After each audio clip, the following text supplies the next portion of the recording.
초복과 당일, 오늘은 초복입니다. 오늘 점심도 닭을 먹었고 저녁도 닭을 먹는 호사를 누렸습니다. 점심에 밥을 사주신 사장님, 그리고 저녁에 삼계탕을 준비한 여보, 참 고맙습니다. 그런데 오늘은 또 제헌절이었습니다. 1948년 대한민국 헌법이 제정되었습니다. 비로소 대한민국이 자주 독립의 자유민주주의 국가, 헌법 아래 모두 평등한 나라로서 세계 만방에 공포한 것입니다. 그러나 오늘 대한민국의 현실을 바라보면 양승태 대법원장은 정부와 재판을 거래했고 그 사실을 숨기기 위해 컴퓨터 하드를 고의적으로 훼손했다는 의혹을 받고 있습니다. 대기업과 각종 의원들에 대한 구속수사가 반려되면서 사법부에 대한 국민적 신뢰가 무너져가고 있습니다. 각종 판결들이 국민들의 상식에 어긋난 것들이 많이 나타나고 있습니다. 사법부에 대한 국민적 신뢰가 많이 무너졌죠. 권력이 있고 돈이 있는 자들에게는 너그럽고 그렇지 않은 자들에게는 준엄하다라고 느껴진다고 합니다. 자주 독립의 자유민주주의 국가, 헌법 아래 모두가 평등한 나라, 준엄한 준법 국가. 우리의 진정한 제헌절은 언제쯤 오게 될까요? 오늘도 인싸와 아싸, 기성세대와 신세대, 종교와 삶, 꿈과 현실을 이어주는 브릿지가 되고 싶습니다. 정통 기독교 방송의 꿈을 꾸고 있는 CR 침례교회 김규배 목사였고요. 오늘의 브릿지 시작하겠습니다.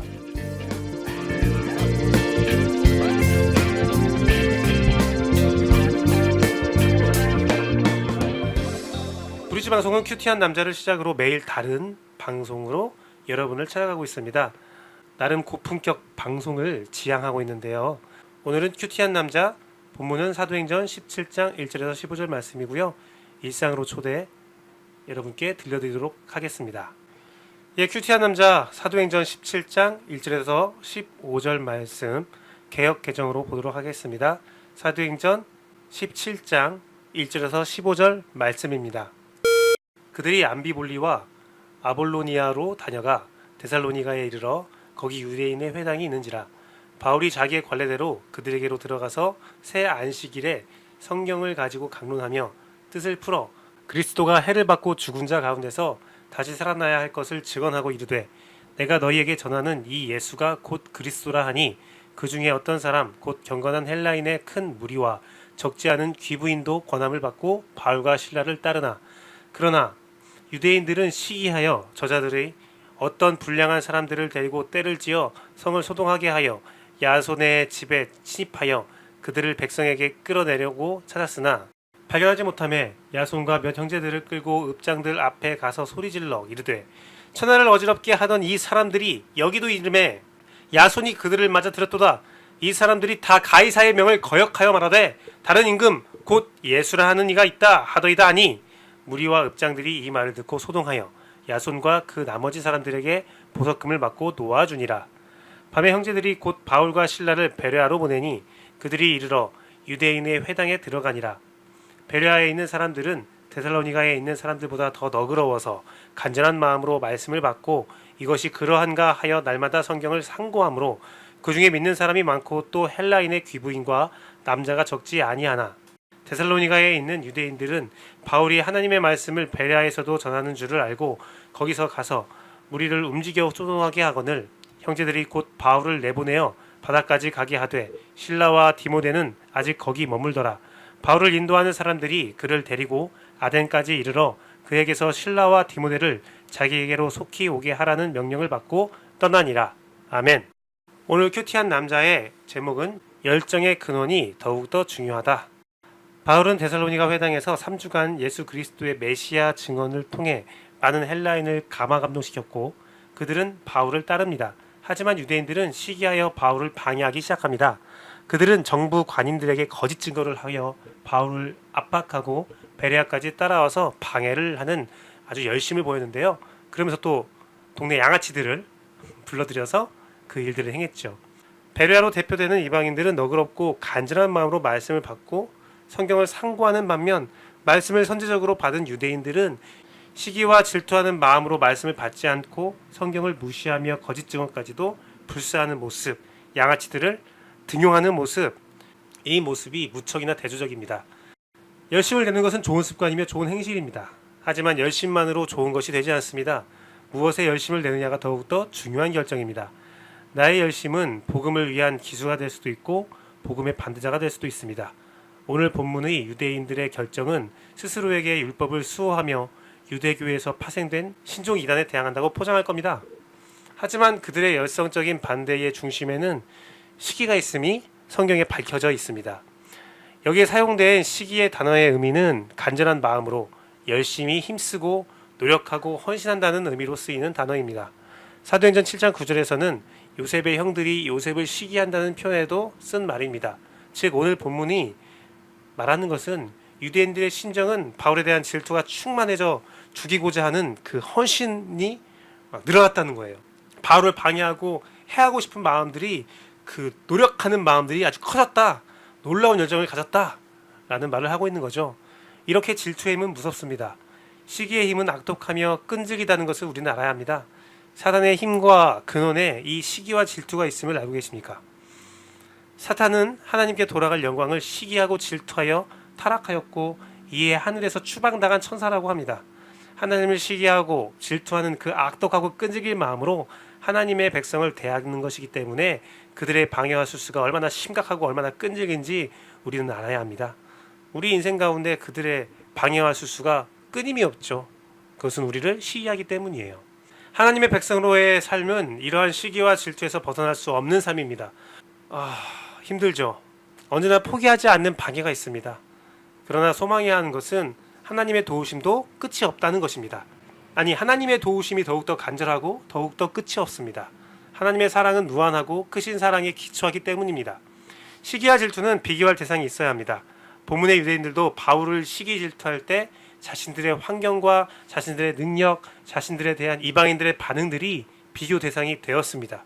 이방인들의 폭발적인 3주간의 반응이 질투의 기폭제가 된 것이죠. 그러나 사랑은 비교할 대상이 없습니다. 사랑은 자기 안에서 끝없이 나오는 한계가 없는 감정입니다. 사랑에 빠진 사람은 그 힘의 원천이 어디인지 알지 못하지만 어마어마한 일들을 행함을 우리는 경험적으로 알고 있습니다. 결혼한 사람들은 다 알죠? 내가 이 원수 같은 사람을 어떻게 사랑했는가 막 그렇게 생각할 때가 있잖아요. 사람의 힘은 정말 막강합니다. 비교하지도 않고 시기와 질투도 없습니다. 사랑은 그 자체로 위대하며 그 자체로 막강합니다. 그렇기에 하나님의 도우심이 사단의 간계를 이길 수 있으며 복음에 대한 열정이 끝없는 방해를 이길 수가 있습니다. 유대인의 끝없는 방해를 극복할 힘은 여기에 있습니다. 하나님을, 예수 그리스도의 복음을 정말 사랑한 바울은 죽기까지 복음을 전합니다. 그러한 바울을 정말로 사랑한 하나님은 성령님을 통해 지혜와 능력으로 바울과 늘 함께합니다. 나의 열정, 나의 열심의 근원은 비교에서 나오는 오기와 질투와 시기심입니까? 아니면 사랑에서 나오는 비교할 것이 없는 순수한 마음입니까? 하나님을 따르는 일에도 시기와 질투와 비교가 있습니다. 저는 비교하지 않기를 원합니다. 시기하지 않기를 원합니다. 나를 향한 무엇도 비교할 수 없는 하나님의 사랑이 하나님을 따르는 원동력, 근원, 원천이 되기를 간절히 바랍니다. 무엇에 대하여 열정을 가졌는가? 어떤 일을 끝없이 도전하고 열정을 가지냐보다 무엇을 위해 열정을 가졌고 끝없는 도전과 나의 열정을 주는 힘의 근원이 어디에 있느냐가 더욱더 우리가 신경 쓰고 지속적으로 점검해야 할 일입니다. 하나님의 사랑에서 멀어지지 않기를 기도해야 합니다. 저는 개인 라디오 방송을 꾸준히 할 힘을 하나님의 사랑에서 찾기를 원합니다. 다른 사람의 반응, 다른 방송과 비교하기보다는 꾸준함으로 하나님께 온전히 드리며 예배하는 마음으로 준비하고 좋은 마음으로 방송을 만들고 싶습니다. 방송을 연구하니까 되게 자극적인 것들, 자극적인 콘텐츠가 굉장히 많더라고요. 저도 살짝 흔들리더라고요. 욕하는 목사 얼마나 매력적입니까? 그런데 좀 더 거룩한 말을 하려고 하고 좋은 말을 하고 축복하려고 해요. 조회수가 나지 않고 구독자 수가 나지 않아도 좋은 방송으로 좀 꾸준히 하기를 원합니다. 사람을 보고 하지 않고 하나님을 바라보며 방송을 하길 원합니다. 네, 그러니까 여러분도 좀 도와줬으면 좋겠어요. 구독과 좋아요 부탁드립니다.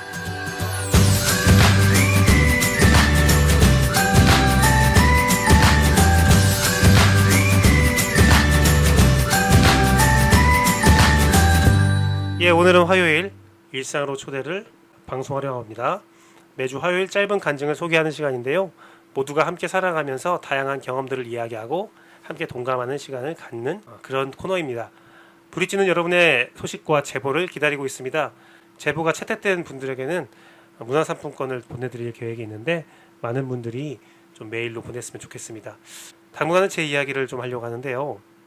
오늘은 초복이라 가족들이 모여 삼계탕을 해 먹었습니다. 도란도란 이야기를 나누는데 삼계탕을 먹고 수박을 먹고 있었습니다.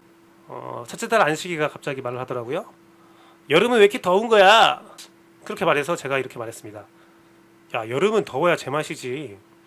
그러자 제 딸이 아빠가 학교 복도에 나와보면 그런 소리 안 나올걸. 학교 복도가 좀 많이 더웠나 봐요. 직접 경험해 보면 다른 말을 할 수 있고 다른 생각을 가지게 되지요. 경험하지 못한 일에는 누구든지 어떤 말이든 할 수 있을 겁니다. 하지만 경험해 보면 이렇게 쉽게 말할 수 있는 것이 아니었구나 라는 생각이 들 거예요. 작심삼일이란 말이 있습니다. 빈약한 정신력을 말하는 것이지만 직접 그 3일을 경험하면 작심삼일을 하는 사람에게 그렇게 쉽게 비판할 수 없을지도 모르겠다라는 생각을 가져봅니다. 브릿지 방송이 벌써 한 바퀴를 돌았어요. 일주일을 돌았죠. 저는 이거 3일 하고 그만두지 않을까라는 생각도 해봤었습니다. 또 막상 해보니까 쉽지 않더라고요. 직장 일을 하고 가정을 돌보고 저녁에 원고를 작성하고 녹음하고 편집해서 올리고 전보다 시간을 좀 더 많이 쓰기 때문에 주일 준비를 위한 시간을 확보하기 위해서 잠을 더 줄여야겠다라는 생각을 가지게 됩니다. 언제까지 이걸 할 수 있을까요? 그래도 참 즐겁습니다. 걱정은 되지만 오래 하다 보면 적응도 될 수 있을 거라고 생각합니다. 아침에 일어나 새벽 묵상하는 것도 힘들었지만 한 2년 정도 하니까 적응이 되더라고요. 이 시간이 저에게는 참 좋은 시간입니다. 여러분을 만날 수 있는 시간 참 좋습니다. 여러분도 이 방송을 들으며 좋은 시간이 되기를 바랍니다. 아직은 듣는 이도 없고 구독자도 없고 좋아요를 하는 사람도 반응도 없지만 한 분이라도 같이 들으면서 이 좋은 시간을 함께 공유했으면 좋겠어요. 제가 언제까지 여러분을 만날 수 있을지 모르겠지만 좋아요, 구독, 알람 신청을 감히 부탁드립니다. 이 방송을 도와주고 있는 저희 안사람 또 우리 아이들도 너무 감사드립니다. 좋은 방송으로 응답하겠습니다. 응원해 주십시오. 여러분과 함께하고 출퇴근 혹은 잠자기 전에 함께 좋은 말씀을 나눌 수 있는 그러한 브릿지가 되기를 소망합니다. 오늘도 감사합니다.